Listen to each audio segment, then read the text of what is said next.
கண்ணிய மனிதர், காரியம் ஆற்றுவதில் வீரியம் மிக்கவர், பெரம்பலூரின் நம்பிக்கை நட்சத்திரம், துருவ நட்சத்திரமாய் தோன்றி இன்று பகலவனாய் ஒளி வீசிக் கொண்டிருக்கும் நமது ஆற்றல் மிகு பெரம்பலூர் சட்டமன்ற உறுப்பினர் மரியாதைக்குரிய திரு எம் பிரபாகரன் ஐயா அவர்களை வாழ்த்துறை வழங்கின உங்கள் சார்பாக அன்போடு.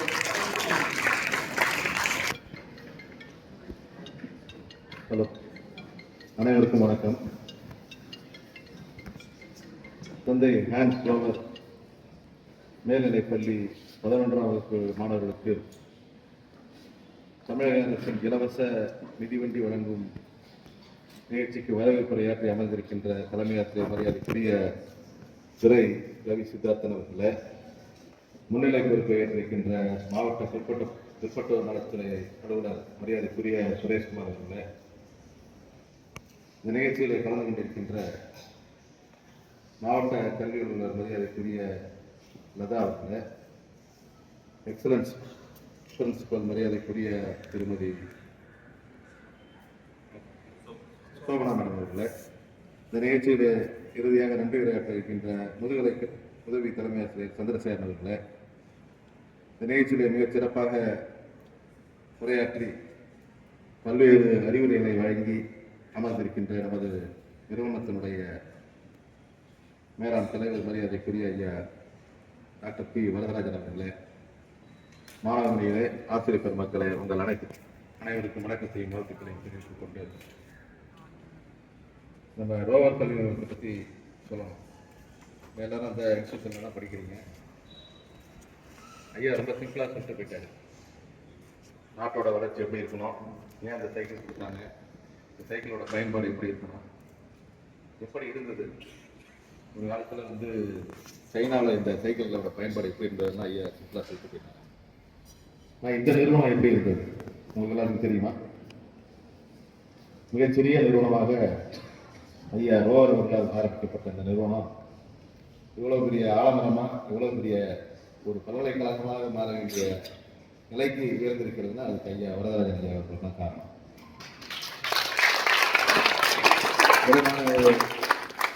ஒரு 5-6 வயது இருக்கேன். வாலிகண்டவரம்ன்ற பக்கத்தில் ஒரு வில்லேஜில் தான் இருக்கேன்.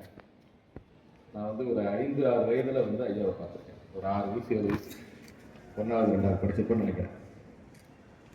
இந்த ராஜ்தூத்னு ஒரு கருப்பு கலர் பைக்கு, அதுக்கு முன்னாடி எஸ்ஜி வண்டி, அதுக்கு பிறகு ராஜ்தூத். அந்த வண்டியில் வாலிபர் நின்று பேசிகிட்டு இருப்பார். சாலையில் தான் ஒரு மாமனார் ஊர் நினைக்கிறேன். அந்த ஊருக்கு அங்கே நின்று பேசிகிட்டு இருப்பார். அப்போ ஐயாவை பார்த்தது தான். அப்போல்லாம் கான்செப்ட் போட்டு தான் வருவார். நல்லா இளமையாக இருப்பார். இன்னும் ஹீரோ மாதிரி இருப்பார்னு வச்சிங்களேன். அங்கே பேசிட்டு இருக்காரு. அப்போ எனக்கு தெரியாது. எங்கள் அண்ணன் இங்கே 10வது படித்தார். 10வது இந்த பள்ளியில் படிக்கும்போது அடிக்கடி ஐயாவை பற்றி பேசிட்டு இருப்பார். எங்கள் வீட்டில் பேசிட்டு இருப்பாங்க. மிகச்சிறிய நிறுவனமாக இருந்து படிப்படியாக கல்லூரியாக மாறி பொறியியல் கல்லூரி, வேளாண்மை கல்லூரி, மெடிக்கல் மட்டும் என்னோட ஆசை. ஒவ்வொரு ஆண்டும் நான் சொல்லிகிட்டே இருக்கிறேன். மெடிக்கல் மட்டும்தான் இந்த கல்லூரியில் வரல. அதையும் ஐயா பெருமுயற்சி எடுத்து கொண்டு வருவதற்கு ஐயாவும் அவரோட புதல்வன் இப்போ வந்திருக்காரு பிசி.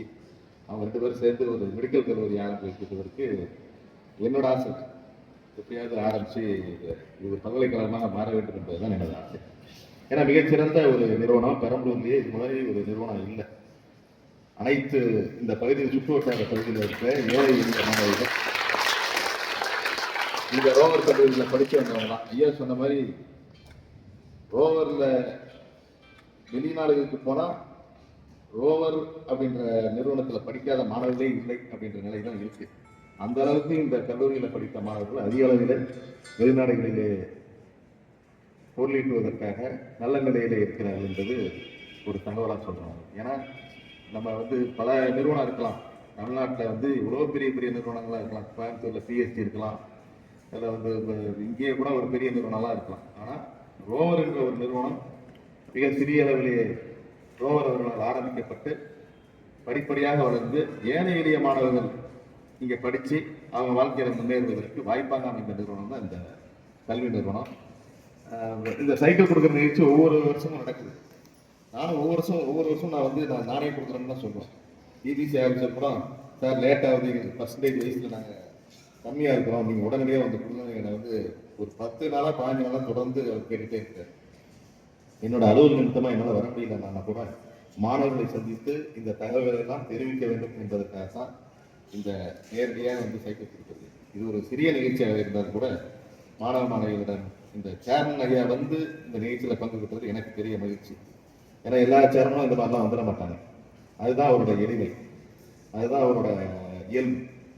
மாணவர்களோட எம்எல்ஏ வராது, நம்மளும் போய் அதை கலந்துக்குவோம் அப்படின்னு அவர் எளிமையான இயல்பான ஐயாவுக்கு வாழ்த்துக்களை தெரிவித்துக்கிறேன்.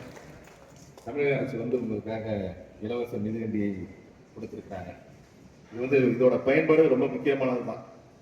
குறிப்பாக நகரத்தில் இருக்க மாணவர்கள் வந்து வீட்டிலேருந்து வர்றதுக்கு இது ரொம்ப யூஸ்ஃபுல்லாக இருக்கும். டவுனில் இருக்கிறவங்க வந்து இந்த சைக்கிளை பயன்படுத்தலாம், பாதுகாப்பாக பயன்படுத்தணும்.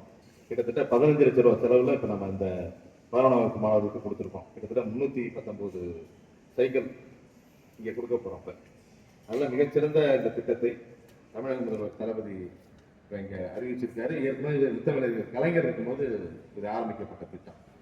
மாணவ மாணவிகள் கிராமத்திலிருந்து வரும்போது அவங்க சரியான நேரத்திற்கு பள்ளிக்கு வர வேண்டும் என்பதற்காக இந்த திட்டத்தை கொண்டு வந்து அப்படி ஆரம்பிக்கப்பட்ட திட்டம் தொடர்ந்து படிப்படியாக வளர்ந்து இப்போ பல கோடி அளவில் மாணவ மாணவிகள் பயன்பெறும் வகையில் இதை வந்து இந்த திட்டத்தை செயல்படுத்துறதுக்காக இங்கே வந்திருக்கோம். அதே நேரத்தில் எம்எல்ஏ நேரடியாக சைக்கிள் கொடுக்க வராது, என்ன விஷயமா இருக்கும் அப்படின்னு கூட நீங்கள் நினைக்கலாம். மாணவ மாணவிகள் இந்த தமிழக அரசை பற்றி, தமிழ்நாட்டை பற்றி என்ன நினைத்துக் கொண்டிருக்கிறீர்கள் என்று உங்களுக்கு தெரியும். எல்லாருமே வருவீங்க, கிளாஸுக்கு வருவீங்க, எக்ஸாம் வருவீங்க, படிப்பீங்க, போயிடுவீங்க. ஆனால் நீங்கள் வந்து நாட்டில் என்ன நடக்குது, யாராவது இங்கே தினசரி நாளிதழ் படிக்கிற வழக்கத்தை இங்கே இருக்கிற ஸ்டூடெண்ட்டுக்கு கை தூக்குனீங்கன்னா எனக்கு என்ன வந்திருக்குன்னு நான் கேட்பேன். தினசரி நாளிதழ்னா டெய்லி நியூஸ் பேப்பர். சரி, ஒன்றும் பிரச்சனை. தினசரி நாளிதழ் அப்படின்னா டெய்லி வரக்கூடிய செய்திகளை தெரிந்து கொள்வது. டெய்லி வரக்கூடிய செய்திகளை எப்படி தெரிஞ்சுக்கீங்க? நாங்கள் காலையில் 8 மணிக்கு 8:30 ஸ்கூலுக்கு வர்றது நாங்கள் படுற பாரு எங்களுக்கு தானே தெரியும். நாங்கள் போய் எங்கே சார் நியூஸ் பேப்பர்லாம் படிக்கிறது அப்படின்னு நீங்கள் நினைக்கிறீங்க. அப்போ படிக்கணும். காலையில் 8 முதல் 8:30 வரும்போது கூட படிக்க வேணாம். உங்கள்கிட்ட இங்கே லைப்ரரி இருக்கா? கட்டாயம் லைப்ரரி நியூஸ் பேப்பர் இருக்குங்களா சார்? நியூஸ் பேப்பர் கட்டாயம். ஒரு அரை மணி நேரம் உங்களுக்கு கிடைக்கக்கூடிய நேரத்தில் ஒரு அரை மணி நேரம் இந்த நாட்டில் என்ன நடக்குது, நல்ல விஷயங்கள், பேப்பரில் எல்லா விஷயமும் வரும், அதில் நல்ல விஷயங்கள் ஒரு அரை மணி நேரம் அந்த செய்தித்தாளை வாசித்து அதில் உள்ள நல்ல விஷயம் தெரிஞ்சுக்கங்க. அதில் உலக செய்தி இருக்குது, தமிழ்நாட்டு செய்தி இருக்குது, இந்தியா செய்தி இருக்குது, அதே போல் விளையாட்டு செய்திகள் இருக்குது. என்னென்ன நடக்குது அப்படின்னு தெரிஞ்சுக்கிட்டீங்கன்னா தான் இங்கே இருக்கிற ஒரு மாணவர் கட்டாயம் ஒரு IAS IPS தேர்வில் வெற்றி பெற முடியும். போட்டித் தேர்வு இப்பெல்லாம் சாதாரணமாக இல்லை, எல்லாத்துக்கும் போட்டித் தேர்வு. அரசு வேலைக்கு போகணும்னா போட்டித் தேர்வு, குரூப் 1னா, குரூப் 2, குரூப் 3, குரூப் 4னா போட்டித் தேர்வு இல்லாமல், அரசு தேர்வு இல்லாமல் நீங்கள் போய் வேலைக்கு போக முடியாதுன்ற சூழ்நிலை வந்து விட்டது. பழைய காலம் மாதிரிலாம் இல்லை. ஐயா சொன்னாங்க, வெளிநாட்டில் போய் ஒருத்தர் 1000 கோடி சம்பாதிக்கிறாரு அப்படின்னாரு. அது அவர் இங்கே படித்ததோட விளைவு. படிப்படியாக அவர் வந்து முன்னேறி அவர் வாழ்க்கையில் பணத்தை ஈட்டுவதற்காக சிங்கப்பூர் சென்று அவர் கஷ்டப்பட்டு அவர் வாழ்க்கையில் முன்னேறி.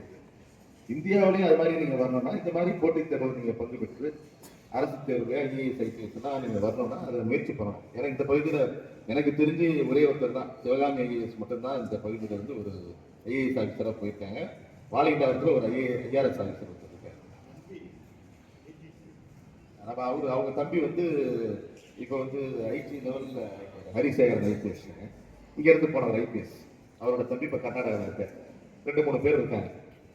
ஏன் நான் சொல்றேன்னா, நீங்கள்லாம் வந்து படிக்கும் போது நம்ம ஏதோ 10th படிக்கிறோம், +1 படிக்கிறோம், +2 படிக்கிறோம் அப்படின்றது இல்லாமல் நீங்கள் அத்தனை பேரும் வெயிட் இருக்கிறவங்க கொஞ்சம் தயவுசெய்து முன்னாடி வந்து சேர் எடுத்து முன்னாடி கொடுங்க. நீங்கள் நவரம் சேர் எடுத்து முன்னாடி கொடுங்க. ஏன்னா ஒரு மயக்கங்க போட்டீங்கன்னா அது ஒரு பிரச்சனை. ஆமாம், சேர் எடுத்து நாங்கள் யூனிஃபார்ம் போட்டு ஸ்கூலுக்கு வந்தால் போகிறோம் சார் அப்படின்னு இல்லாமல் இந்த பள்ளியில் வந்து நீங்கள் என்ன கற்றுக்கிட்டீங்க, இந்த பள்ளியில் வந்து என்ன நம்ம தெரிஞ்சுக்கணும். படிப்பது மட்டுமே நம்ம வேலை கிடையாது. படிப்பதை தவிர்த்து மற்ற காரியங்கள், இந்த நூலகத்துக்கு செல்வதாக இருந்தாலும் சரி, இல்லை விளையாட்டில் கான்சென்ட்ரேட் பண்ணுறதா இருந்தாலும் சரி, பல்வேறு துறைகளில் நீங்கள் சிறந்து விளங்கணும்னா பல்வேறு அனுபவத்தை நீங்கள் பள்ளியில் பெற வேண்டும். படிப்பது மட்டுமே புத்தகத்தை எடுத்துட்டு வந்து பள்ளியில் உட்கார்றது, கிளாஸில் உட்கார்றது, திரும்பி போய் வீட்டுக்கு போய் படிக்கிறது, அது மட்டும் இல்லாமல் பல்வேறு காரியங்களை நீங்கள் வந்து செய்யணும். எல்லாரும் அதை செய்வாங்கன்னா செய்ய மாட்டாங்க. ஒரு 100 மாணவிகள் இருந்தால் அது ஒரு 50 பேர் பண்ணீங்கன்னாவே பெரிய விஷயம் தான். எனக்கு ஒரு மாணவி கூட இன்னைக்கு தினசரி நான் பார்க்கல அப்படின்றது உங்கள் வேலை நிமித்தமாக கூட இருக்கும். சரி, ஒரு எம்எல்ஏ சொன்னார், இனிமேலாவது நாளையில இருந்தாவது பார்க்கணும், அடுத்த தடவை வரும்போது யாராவது கை தூக்குறீங்களான்னு பார்ப்போம். நாளையில இருந்தாவது இல்லை இன்றிலிருந்தே ஒரு அரை மணி நேரம் ஒரு நாளிதழை வாசித்தா உங்களோட ஒரு ஜென்ரல் நாலேஜ், ஒரு பொது அறிவு உங்களுக்கு வருவதற்கு ஒரு வாய்ப்பு இருக்கிறது. நீங்கள் தான் அதை வளர்த்துக்கணும், யாரும் சொல்லித்தர மாட்டாங்க. உங்கள் அப்பா அம்மா போய் நீ நியூஸ் பேப்பர் படி, நீ போய் ஸ்கூலில் இதை கற்றுக்க அதை கற்றுக்கலாம் சொல்ல மாட்டாங்க. நீங்களாக தான் படிக்கணும். ஆசிரியர்கள் அந்தந்த பிள்ளைங்க அந்தந்த வகுப்பில் அவரோட சப்ஜெக்டில் மார்க் எடுக்கணும்னு தான் நினைப்பாங்களே தவிர, இந்த நேரத்தில் போய் நீ லைப்ரரியில் போய் நீ இதை படி அதை படிலாம் அவங்க சொல்கிறது வாய்ப்பில். லைப்ரரியில் வரணும் ஒன்று இருந்தால் நீங்கள் என்ன படிப்பீங்கன்னு தெரியல. இனிமேல் ஒரு அரை மணி நேரம் அந்தந்த லைப்ரரியில் சென்று உங்களுக்கான அந்த பொது அறிவை வளர்த்துக் கொள்வதற்கு ஒரு வாய்ப்பு இருக்கு. தமிழக அரசு, குறிப்பாக திராவிட முன்னேற்ற கழக அரசு உங்களுக்கு பல்வேறு முன்னேற்றங்களை கொண்டு வர வேண்டும் என்று பல்வேறு முயற்சிகளை செய்து வருகிறது. குறிப்பாக நான் முதல்வர் திட்டம். இப்போ ஐயா சொன்னாங்க 8 லட்சம் பேர் +2ல எழுதுறாங்க, 4 லட்சம் பேர் தான் வேலைக்கு படிக்க போறாங்க, உயர் படிப்புக்கு போறாங்க, 4 லட்சம் பேர் என்ன ஆகிறாங்கன்னு தெரியல. இது போன்ற மாணவர்களை கண்டறிந்து அவர்களை மீண்டும் உயர்கல்வி படிப்பதற்கு உயர்வுக்கு படி என்ற நான் முதல்வர் திட்டத்திலே இதே ரோவர் கல்லூரியிலே கடந்த வாரம் வந்து ஒரு நிகழ்ச்சி நடத்தணும். அதில் நானே வந்து கலந்துட்டு பேசினேன். எங்கெங்கெல்லாம் டிராப் அவுட் ஸ்டூடெண்ட் இருக்காங்களோ அவங்களெல்லாம் கொண்டு வந்து சேர்த்து அவர்களை வந்து அரசு கல்லூரியிலோ இல்லை அரசு உதவி பெறும் கல்லூரியிலோ நம்ம சேர்ப்பதற்கு ஒரு வாய்ப்பை ஏற்படுத்தி நான் முதல்வர் என்ற திட்டத்தை தமிழக அரசு செயல்படுத்தி வருகிறது.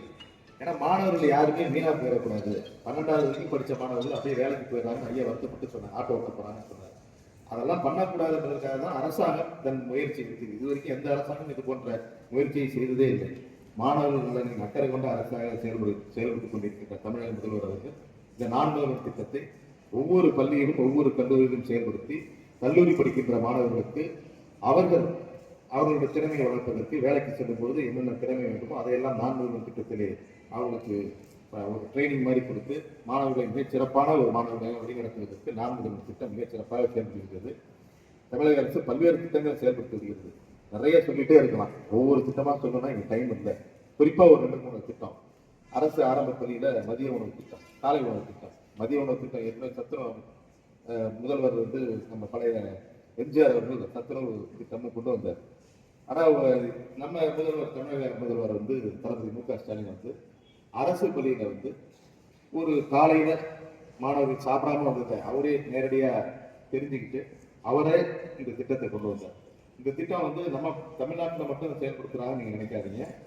இவர் ஆரம்பிச்சதுக்கு பிறகு கனடாவிலிருந்து வந்து பார்த்த அந்த அதிபர் வந்து கனடாவில் போய் இந்த திட்டத்தை வந்து செயல்படுத்துகிறார். காலையில் மாணவர்கள் சாப்பிட்டுட்டு வந்து கிளாஸில் உட்கார்ந்தாதான் அவங்களோட அறிவுத்திறன் வளரும் என்ற அந்த ஒரு ஆய்வை மேற்கொண்டதன் விளைவாக அந்த திட்டத்தை மிகச் சிறப்பாக செயல்படுத்தி வருகிறது தமிழக அரசு. பெண்களுக்கான அரசாங்கத்தான் இது செயல்பட்டு வருகிறது. ஏன்னா ஆட்சி பொறுப்பேற்ற உடனே இலவச பேருந்து பயணமாக இருந்தாலும் சரி, மகளிர் உரிமை தொகை வழங்கும் திட்டமாக இருந்தாலும் சரி, மகளிர் சுய உதவி திட்டமாக இருந்தாலும் சரி, அதே போல புதுமை பெண் திட்டம் 6ஆம் வகுப்பு முதல்ல 12ஆம் வகுப்பு வரைக்கும் அரசு பள்ளியில் படித்த மாணவர்கள் வந்து உயர்கல்வி படிக்கிறதுக்கு மாதம் 1000 வழங்கும் திட்டமாக புதுமை பெண் திட்டத்தை அறிவிச்சாங்க. உடனடியாக அதை வந்து பல்வேறு கோரிக்கைகள், நான் கூட சட்டமன்றத்தில் பேசியிருக்கேன், அரசு உதவி பெறும் பள்ளிக்கு கூட இதை நீங்கள் செயல்படுத்தணும்னு சொல்லி பேசியதன் விளைவு தமிழக முதல்வர் அவர்கள் அது இந்த ஆண்டு அரசு உதவி பெறும் பள்ளிக்கு புதுமை பெண் திட்டத்தை செயல்படுத்தியிருக்கிறார். அதை விட மாணவர்களுக்கும் அந்த திட்டத்தை செயல்படுத்த வேண்டும் என்று தமிழ் புதுமை என்ற திட்டத்தை மாதம் 1000 திட்டத்தை அரசு பள்ளி அரசு உதவி பெறும் பள்ளிக்கு அதை செயல்படுத்தியிருக்கிறார். பல்வேறு திட்டங்கள் நான் சொல்லிட்டே போகலாம். அதே போல மகளிர் உரிமை தொகை மாதம் 1000. நீங்கள் உங்கள் வீட்டில் இருக்கிற அம்மாட்ட கேட்டீங்கன்னா சொல்லுவாங்க, நமக்கெல்லாம் கூட 1000 ரூபா வருதுன்னு சொல்லுவாங்க. இதெல்லாம் மிக முக்கியமான திட்டம். உங்களோட வாழ்க்கையில அப்பா அம்மா உங்களை படிக்க வைக்கிறதுக்கும் நீங்கள் படிப்பதற்கும் இந்த மாதிரி திட்டங்கள் பயன்படும் அப்படின்றதுக்காக தான் அந்த திட்டத்தை கொண்டு வந்தாங்க. பெரம்பலூரை பொறுத்தவரை திராவிட முன்னேற்ற கழக அரசு வந்ததற்கு பிறகுதான் இங்கே எம்ஆர்எஃப் தொழிற்சாலை என்று ஒன்று வந்தது. அது வரைக்கும் வேலைக்கு போனோம்னா வெளியில வேற எங்கேயாவது தான் போனோம். இந்த எம்ஆர்எஃப் தொழிற்சாலை வந்ததற்கு காரணமாக தான் கிட்டத்தட்ட ஒரு 500,000 பேர் இங்கே வேலை செய்யறதுக்கு ஒரு வாய்ப்பு கிடைத்தது. அதே போலதான் ஆட்சி பொறுப்பேற்ற 2021ஆம் ஆண்டு உடனடியாக இந்த பெண்கள்லாம் வேலைவாய்ப்பு இல்லாமல் நிறைய பேர் இருக்காங்க, அவங்களுக்கு ஒரு வேலைவாய்ப்பு வேண்டும் அப்படின்றதுக்காக இந்த பகுதியிலேயே ஒரு சிப்காட் தொழிற்சாலை எறையூர் பக்கத்தில் ரோத்தாரி ஃபீனிக்ஸ் என்ற ஒரு தொழிற்சாலையை ஆரம்பித்து சிஎம்ஏ நேராக வந்தார். கேள்விப்பட்டீங்களா?